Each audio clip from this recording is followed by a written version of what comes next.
After a very long while of not having any legendary slug shotguns in the kinetic slot, Blasphemer is the slug shotgun that's obtained from the Altars of Sorrow activity that does fill that void. By default, being the only legendary slug shotgun in the kinetic slot, it would mean this is the best option. However, it still has some big shoes to fill. As much as its competitor is not a legendary, everyone's going to be thinking about the Chaperone and if this is actually worth using over the Chaperone. Or is it simply just a legendary counterpart that's not quite as good, but if you don't want to use your exotic slot, you have this instead. So let's start by taking a little bit more of a deeper look at the Blasphemer. So as I mentioned, it's a precision frame slug shotgun. In terms of base stats, it has 70 impact, 62 range. On the curated, it's actually 92 range because of the boost from Hammerforged, Accurized, and a ranged masterwork.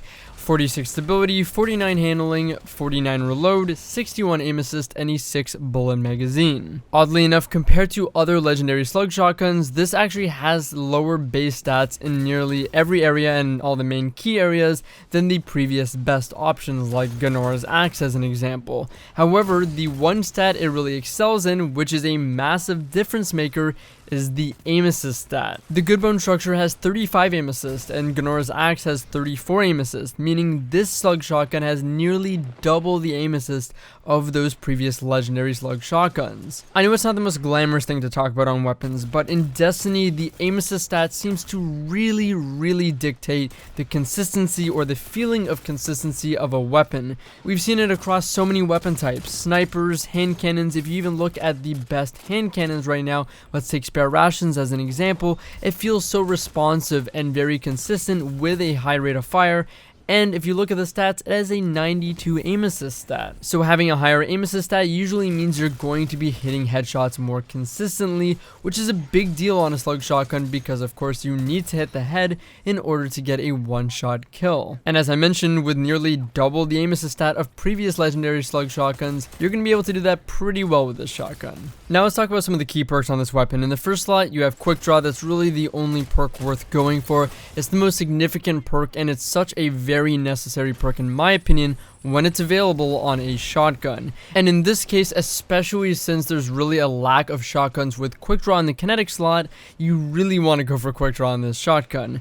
And in slot 2, we have Opening Shot and Swashbuckler as our main two perk options that you'll want to go for. I think that the curated roll of this shotgun is the best roll or one of the best rolls possible on this shotgun, potentially the best PvP curated roll in the entire game. I honestly don't think we've seen a curated roll this good in the game. It comes with Hammerforged rifling for +10 range, Accurized for another +10 range, a ranged masterwork for another +10 range, and then your two hot perks, Quick Draw and Opening Shot. Technically speaking, you could go for a very slightly better roll with Assault Mag rather than Accurized, being able to boost your rate of fire ever so slightly in exchange for some range. Of course, there wouldn't be too massive of a trade-off. You'd just be trading off some aim assist because slug shotguns do have a cap on how far they can one-hit kill from. You could debate that the increased rate of fire would be more useful. Some could also argue getting Swashbuckler instead of Opening Shot, but personally I think the viability of Swashbuckler and the whole one shot to the body is just a bit too niche. I know it's pretty explosive in terms of lethality, but I just much prefer the consistency of Opening Shot on a slug shotgun, and I think Opening Shot and Quick Draw are the best combination of perks to have on a slug shotgun. The point is, the curated rule gets what I think is the best combination of perks, Quick Draw and Opening Shot, and a bunch of range increases, which isn't totally irrelevant either, because even though it's capped, the range increase is going to give you better hit registration and more consistent headshots at range. And maybe even more importantly, if you have this good of a curated role already, why would you have to potentially farm even longer for such a very perk for perk specific role? In terms of why I think Quick Draw and Opening Shot are the best perks on a slug shotgun, well, Quick Draw is just a very good perk no matter what on a shotgun. One of the best perks period, as it maxes out your handling, so you can actually just put in good damage with a body shot, or if you happen to miss a headshot and get a body shot with this, you can very quickly swap to your primary for an easy cleanup.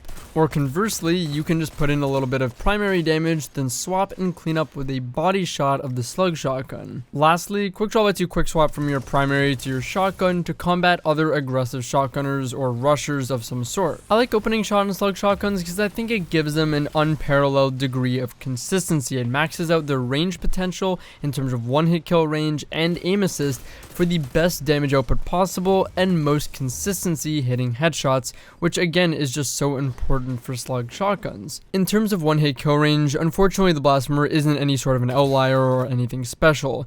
It does hit the cap of Slug shotgun range, being able to one hit kill at 11.9ish meters. I want to say it's just right under 12 meters against a 3 resilience guardian dealing 190 damage. So a slightly higher resilience would survive this and probably take this down to, I want to say, 11.5 meters or so. And just for comparison, a 97 range with opening shot Ganora's axe will kill at the same distance. Now let's compare this legendary Slug shotgun to its exotic counterpart, the Chaperone. The Chaperone inherently, for whatever reason, I guess because it's an exotic, has 75 impact versus the 70 impact of other Slug shotguns.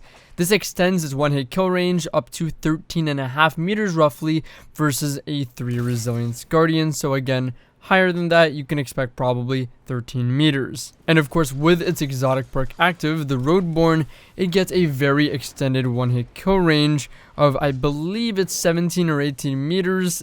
Don't quote me on that because I didn't retest, so I'm not sure, but it's crazy higher, as well as it does have a pretty significantly faster rate of fire. The Chaperone also has a maxed out 100 range stat and a 70 aim assist value, which is still higher than that of the Blasphemer by 9 points. There are two main reasons to be using the Chaperone. The first is that it has roughly an additional meter or so of range inherently than other Slug shotguns, but two, which is the biggest reason, is that massive range, rate of fire, and damage buff from its exotic perk. This obviously gives the Chaperone some pretty insane, explosive, lethal ability because of its exotic perk. But can the Blasphemer actually be a replacement to this? Can it be considered better, and could you want to use Blasphemer over the Chaperone?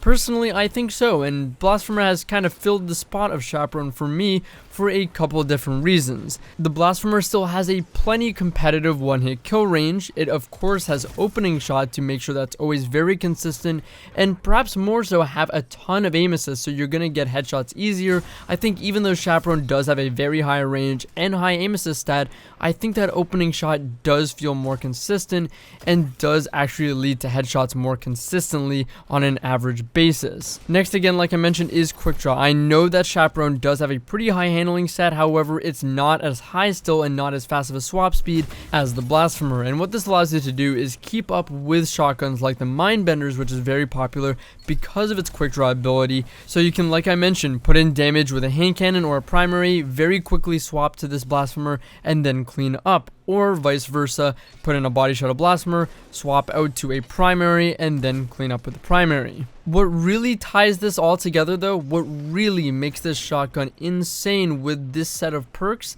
is an Icarus mod. In-air accuracy gives this shotgun a degree of consistency and versatility that is always active, that is unparalleled, and the Chaperone can still not do. The Chaperone is very inconsistent and struggles in the air because of course it doesn't have good in-air accuracy because no Icarus mod, but Blasphemer still has opening shot for maximum consistency like we talked about, quick draw for that very fast swap speed, and Icarus to do all of that and maintain consistency in the air, which allows you to play so many more engagements differently and make much better use of and take much better advantage of your character's movements with its ability jumps. And that of course involves how you play engagements against other shotgunners or against other players, or how you remain unpredictable and how you enter an engagement of course. We see in-air accuracy and in-air play, Icarus mods, etc. used so much at the top level with so many top level players.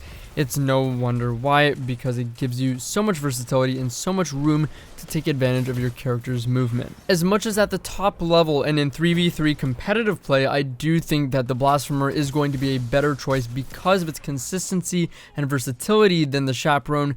you can still argue for either side of this debate. Even at that top level, I think it really comes down to what you value more. Is it that explosive lethal potential at the cost of versatility potentially?